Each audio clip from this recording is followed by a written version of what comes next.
Mandamiento 20. Este tema del mandamiento 20 nos va a hablar acerca de los primogénitos y vamos a observar lo siguiente. De acuerdo con esta nota que planteamos aquí, siguiendo un escrupuloso análisis y apegados al principio planteado por Maimónides, también llamado Bar-Ramban, recuerden ustedes que cada indicación, cada ordenanza, cada instrucción que sea del Eterno se considera como un mandamiento. Eso es muy, muy importante. Entonces, vamos a mencionar lo siguiente. En este tema, hablando del mandamiento número 20, eh, vamos a mencionar que esto es un producto de la secuencia que llevamos respecto a los mandamientos ya estudiados. Acuérdense que en el mandamiento 4 hablamos de la secuencia que se fue llevando y esto fue lo que nos, nos permitió llegar hasta este momento del mandamiento número 20. El número 613 para algunos suena un número duro, no sé desde qué punto de vista lo ven, pero para algunos sienten que es un término difícil de digerir. Pero déjenme decirles una cosa. Dice, podría pensarse que ya quedó afectado el número 613 debido a que, acuérdense que el mandamiento 3 propuesto por Ramban habla acerca de no comer la parte posterior de los animales que son limpios, pero vimos que todo esto es una mera tradición. Entonces alguien dirá, pues ya no son 613, 612. Bien, vamos a ver lo siguiente. Al estudiar todos estos mandamientos, estamos mirando que puede haber dos posibilidades que las queremos demostrar a través de toda esta secuencia de estudios que, si Dios lo permite, lo vamos a llevar a cabo. Y tenemos una primera opción que podría pasar, donde decimos aquí, es posible que nos salgan menos mandamientos, en lugar de 613 nos salgan menos. Pero también cabe la posibilidad de que podrían ser más. Esto es muy importante. Entonces, queremos demostrar ello. Pero lo que sí es cierto que hay una cosa muy primordial y muy importante, y yo creo que es algo muy sustancial en la comunidad de la iglesia, que es que nos ocupemos y nos fascinemos por el estudio de la palabra del Eterno. ¿Sí? O sea, cuando nosotros nos metemos y nos fascinamos por estudiar estas cosas, pues por supuesto que estamos cumpliendo con una parte muy importante del Shema, porque dice en Deuteronomio 6:7, y hablarás de ellas cuando te sientes en tu casa y cuando andes por el camino, cuando te acuestes y cuando te levantes. Está diciendo en una palabra que una de nuestras pláticas sustanciales en nuestra vida cotidiana siempre deberán ser pues las cosas que se refieren a la palabra del Eterno. Hablando de entonces del tema de los primogénitos, te mencionamos algo. Ya estamos de hecho en un desfase. ¿A qué nos referimos? En la contabilidad de Ramban, este tema de los primogénitos aparece como el número 18, pero en este caso para nosotros ya es el número 20. ¿Cómo quedó esto? Bien, vamos a ver aquí. Hablando de los primogénitos, esto lo vamos a encontrar desde el Éxodo 13:2 y nos dice aquí el 13:2. Acuérdense, cada indicación, instrucción, ordenanza es un mandamiento. Entonces en el 13:2 dice aquí, santifícame los primogénitos. El 13:3 dice, tener memoria del día de la salida de Egipto. Éxodo 13:6 dice, comer 7 días de panes sin levadura. Y así van a seguir leyendo ustedes esta secuencia de textos en el 8. Platicarás a tus hijos sobre todos los acontecimientos. Hacer historia, exactamente. El 12 es dedicar al Señor todo primogénito de género masculino, así lo dice este versículo. En el 13:13 del Éxodo dice acerca del burrito. El burrito se rescata o se redime, dice, con un cordero o bien se degolla. Y este tema de los primogénitos en Éxodo termina hasta el versículo 13, donde nos dice rescatar, que es lo mismo redimir, al primogénito humano. Pero vamos a hacer esta anotación. En primer lugar, si ven el versículo 13:3, que habla de la memoria de la salida de Egipto, ya se mencionó en el tema del mandamiento 4, y este 13:3 está repetido en el mandamiento 16. También el de comer 7 días de panes y levaduras está repetido en el mandamiento 13. Asimismo ocurre con el 8, de platicar los acontecimientos, ya se mencionó en el mandamiento 17. Y dice, dedicar al Señor todo primogénito de género masculino, está repetido en el 20. ¿Cuál es el 20? Este del que vamos a hablar hoy. Entonces ahí dice, santifícame los primogénitos. Por consiguiente, les recuerden que estamos viendo que pueden, al final de todo este estudio, que al final nos salgan tal vez menos o tal vez más. Lo cierto que en todas estas indicaciones, como ya vimos que algunos están repetidos, eso no los vamos a tomar en cuenta porque ya se mencionaron. Entonces el mandamiento 21 que sigue hablando de los primogénitos sería en todo caso el 13:13, y el mandamiento 22, el 13:13 también, que habla de redimir o rescatar a los humanos. Esto nos lleva a la tablita que hemos estado realizando, en donde se acordarán ustedes que, hablando de la Pascua, para Rambam fue el 5 y para nosotros fue el 4, entonces ya hay un desfase. Ahí en un momento él ya se va más arriba, pero en este caso que estamos mencionando, este mandamiento 20 para Rambam es el 18, entonces ya hay un desfase de 2 más para el estudio que estamos llevando a cabo, de acuerdo con Éxodo 13, desde el 2 hasta el 13. Entrando ya en materia entonces del tema, del 13:2 dice, santifícame todo primogénito, y remarcamos primogénito, y es del tema que estamos hablando, y este término de primogénito, que del hebreo viene como Bekor, y ese Bekor pues se obtiene de este tetragramatón de 4 consonantes, acuérdense, ahí están las letras para que te familiarices con ellas, y Bekor significa primero, significa jefe o primogénito o primicia o mayor, primogenitura o hijo mayor. Todo eso significa Bekor, son las diferentes acepciones. Bien, de acuerdo con esto, vamos a ver un comentario y dice, en la sociedad israelí el primogénito de una familia era considerado de una manera especial, confiriéndosele ciertos privilegios en la vida social, especialmente en materia hereditaria, como que es la dirección que toma el derecho del primogénito. Jacob dijo de Rubén, tú eres mi primogénito, mi fortaleza y principio de mi vigor, de acuerdo con este texto del 49:3 del Génesis. Esa manera de pensar hace que se otorgara al primogénito ese papel de preponderancia en la familia después del padre. El derecho de la primogenitura fue lo que vendió Esaú a Jacob. Remarcamos ese. El derecho de la primogenitura fue realmente lo que vendió entonces este hombre Esaú a Jacob. Por consiguiente, vamos a ver algo bastante importante desglosando el acontecimiento entre Esaú y Jacob. Dice aquí, y guisó Jacob un potaje, y volviendo Esaú del campo cansado, Génesis 25-29, ¿qué ocurrió? Pues vamos a mencionarlo por partecitas.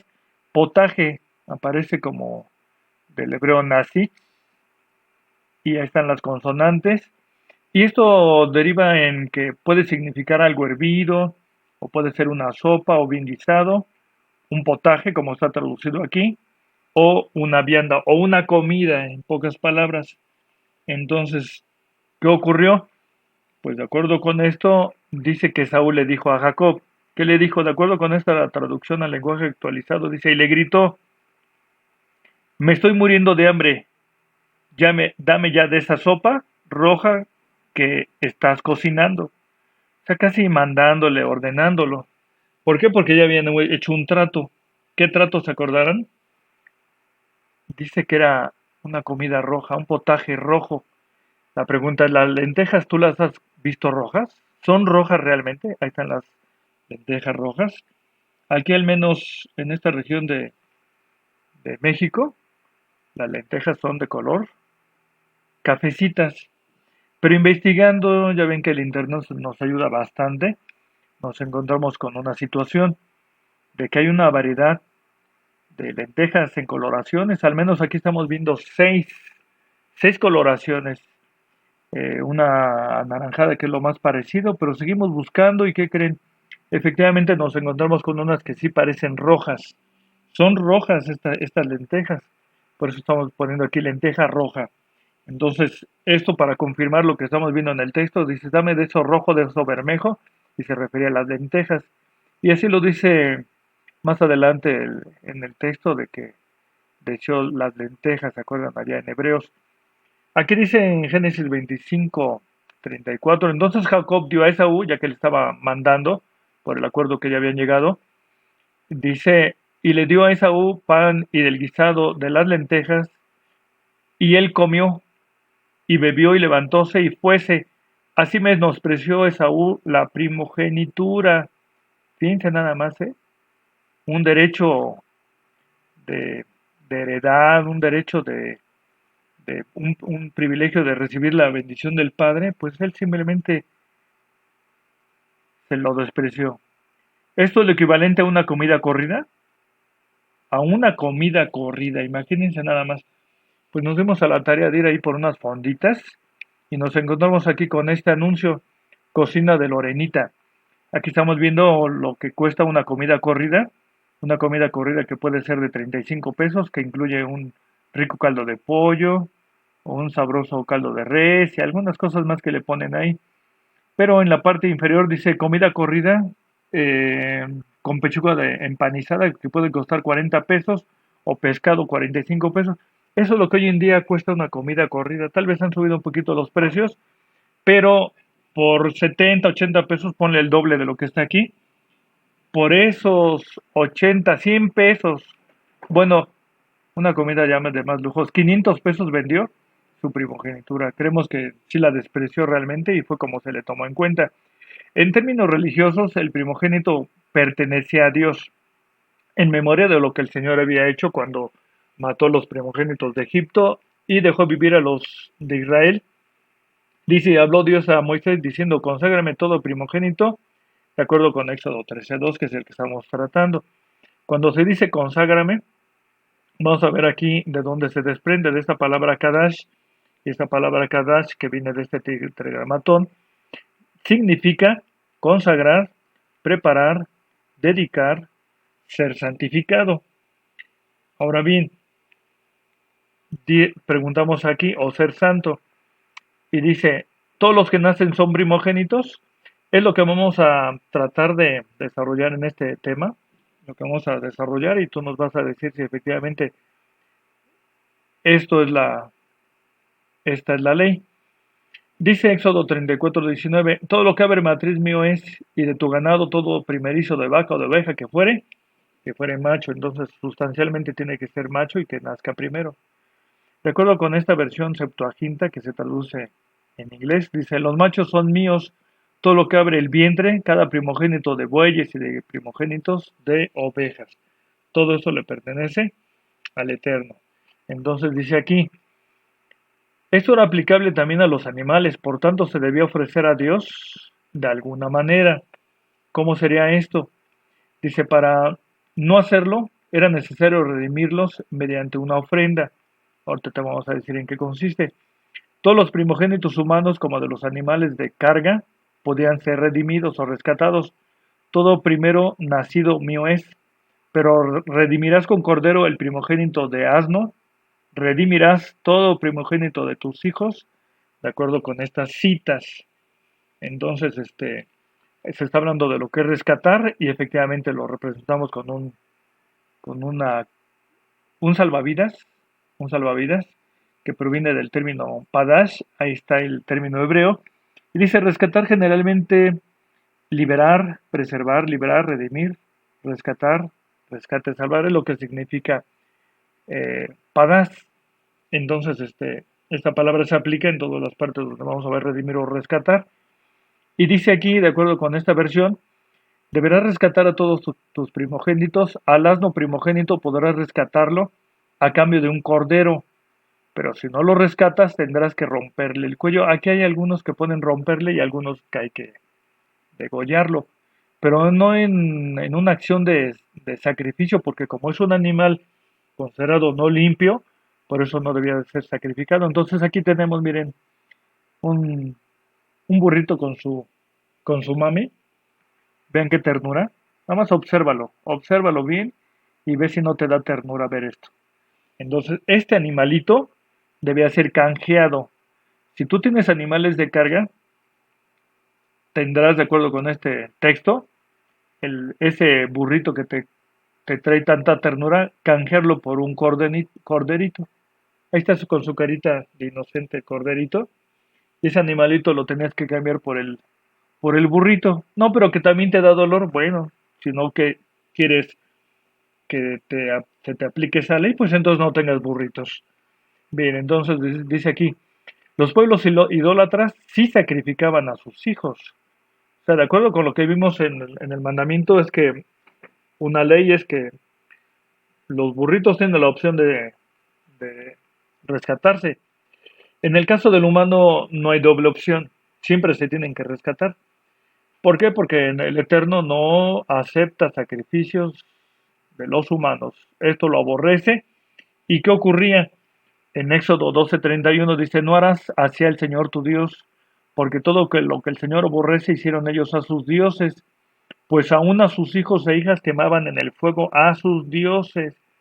Esto lo llegaban a hacer estos hombres, y vemos este texto del segundo de los Reyes 3:26 y 27, donde un hombre mata a su primogénito y causa un gran dolor a todos los que lo están viendo. ¿Cómo es posible que haga semejante barbaridad?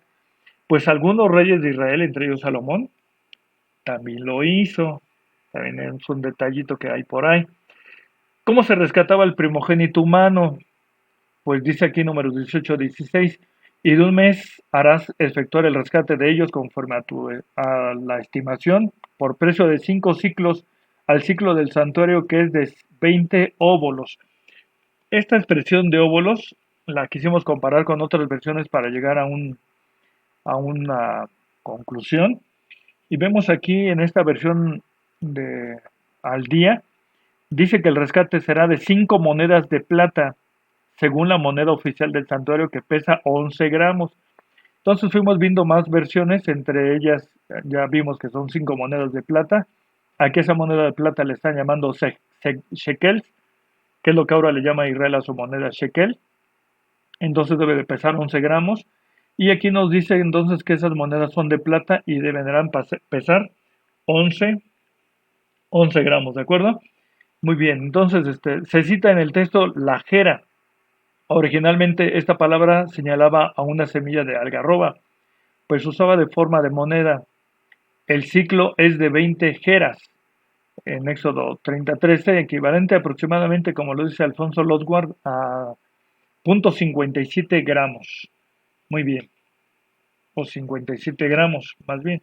Bien, entonces, en este otro comentario de JFB, dice, suponiendo que el ciclo del santuario era como media onza, aunque sea lo más aproximado, la suma pagadera por cada uno era como 2 chelines con 4 peniques. ¿Qué son los chelines y peniques? Ahorita lo vamos a ver, son fracciones de la libra esterlina. Un chelín es la 20ª parte de una libra esterlina. Entonces un penique es más pequeño. Bien, de acuerdo con esto, vamos a ver, para familiarizarnos con ello, por lo que vamos a seguir hablando. Hay esta moneda en México, ¿se acordarán de ella? Los que ya rondan en una edad como de 50, 60 años, se acordarán de esta moneda que le llamaron el peso cachetón de plata. Morelos, ella parece Morelos y le llaman cachetón porque ahí le salió Morelos un poquito gordito. Y esta moneda efectivamente era de plata, pesa 12 gramos. si lo buscan a los coleccionistas, y también vale una buena cantidad, y tiene un diámetro de 32 milímetros.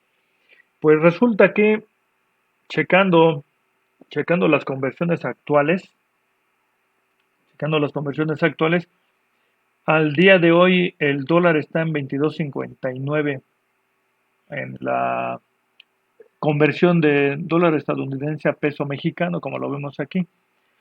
También quisimos ver de una vez lo que es el shekel, que es la moneda israelí que vale, se pagan por un shekel 6.57 pesos por un shekel. Así lo mismo quisimos ver esta otra conversión al euro, que es 25.81. Y todos estos datos, ¿para qué los obtuvimos? Para lo siguiente. Bien, si al cambio la libra pesa, al cambio al peso es equivalente a lo que dice aquí 28.36 por la lámina anterior, la vigésima parte, de acuerdo con la versión de JFB, 28.36 entre 20, que es la vigésima parte, como lo vimos ahí, esto daría un total de 1.41 pesos. ¿Sí? Si hacemos la conversión a los pesos, dos chelines, entonces el primer valor fue de un chelín, pero dice que eso sería el valor a dos chelines. Los dos chelines famosos equivalen a 2.82, pero acuérdense que también son más los cuatro peniques, que son 0.50, el equivalente al peso mexicano. Esto nos daría un total de casi 3 pesos, pero con esto no se compra ni media onza de plata, para nada, es muy alejados. Entonces, esta operación la tachamos porque la información de este hombre no nos satisface, ¿correcto? Bien, entonces pasamos a otro dato, a otro que parece que ser más sustentable. Y dice aquí, en esta moneda, hablando de lo que es la onza de plata, dice que tiene un valor de 19.46 dólares. Esto es a la fecha del 17 de julio del año 2020. Y dice aquí que onza es un nombre femenino y es una medida de peso que equivale a 28.70 gramos. La onza era una medida muy utilizada antiguamente. Entonces, esto lo hicimos para sacar tanto el peso como el valor de la onza de plata. Muy bien. Entonces, vamos a volver al tema del pago del primogénito y de acuerdo a lo que habíamos visto en las versiones, dice que eran 5 monedas de 11 gramos de plata. Esto nos lleva que si multiplicamos 5 por 11 son 55 gramos de plata. ¿Estás de acuerdo? Ese era el pago por primogénito. Pero vamos a tratar de llevar esto a lo que son pesos mexicanos, ¿cuánto equivaldría? 57 gramos según la estimación de Alfonso Lodwar. Si la onza es de 28.70, de acuerdo con la lámina anterior, luego entonces, acuérdense que estamos viendo aquí que debían ser dos onzas en todo caso, de acuerdo al texto. 28.7 por 2 nos da un total de 57.4 gramos de plata, lo cual es un aproximado si se dan cuenta. Miren, tres valores aproximados, arriba de 55 hasta 57.4, sería ese el valor del pago por cada primogénito. Eres primogénito, pues eso es lo que tendrías tú que pagar. Ahora bien, vamos a la parte de a cuánto equivale en pesos mexicanos. Cada onza en total dice aquí que valían, de acuerdo con lo que ya vimos en la información anterior, cada onza vale al día de hoy 19.46 dólares estadounidenses.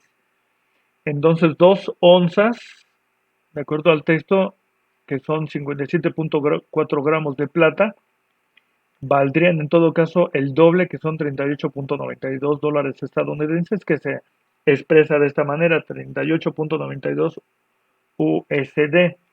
Entonces, este valor para convertirlo a pesos, porque arriba está en dólares, el valor del peso al día de hoy, del dólar, un dólar vale al día de hoy 22.59 peso dólar.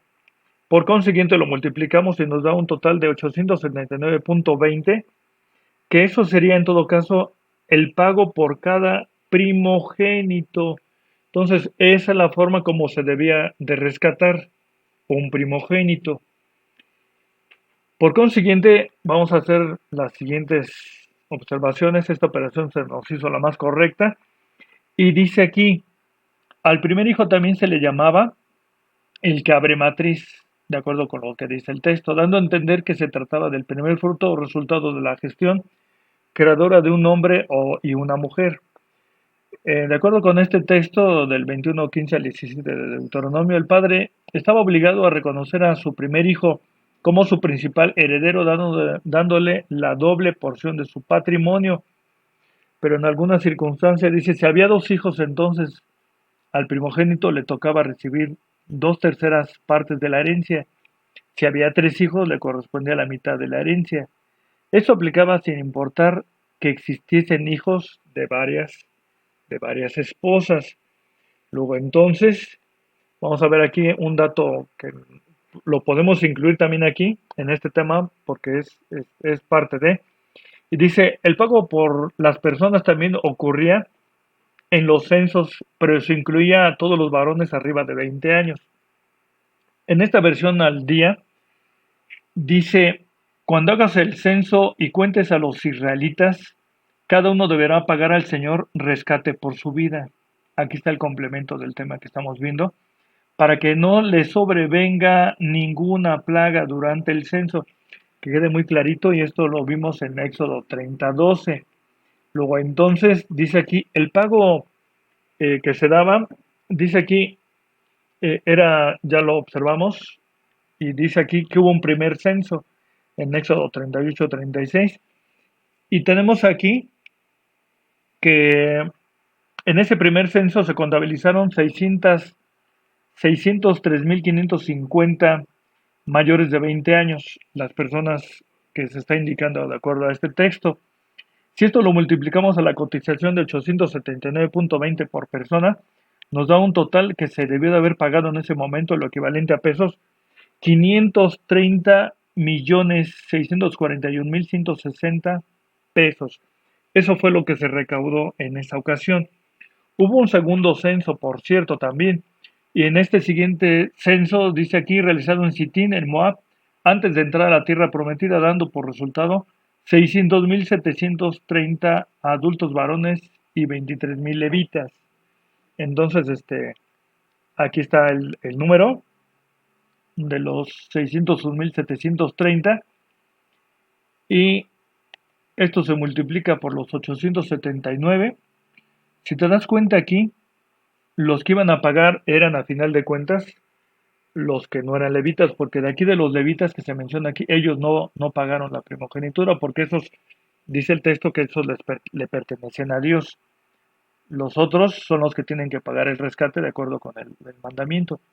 Entonces, esta multiplicación nos lleva a que se obtuvo en esta ocasión lo equivalente a pesos mexicanos 529.041.016.60 pesos. Ahora bien, hubo un tercero, incluso un tercer censo, ¿te acordarás si se lo realizó el rey David?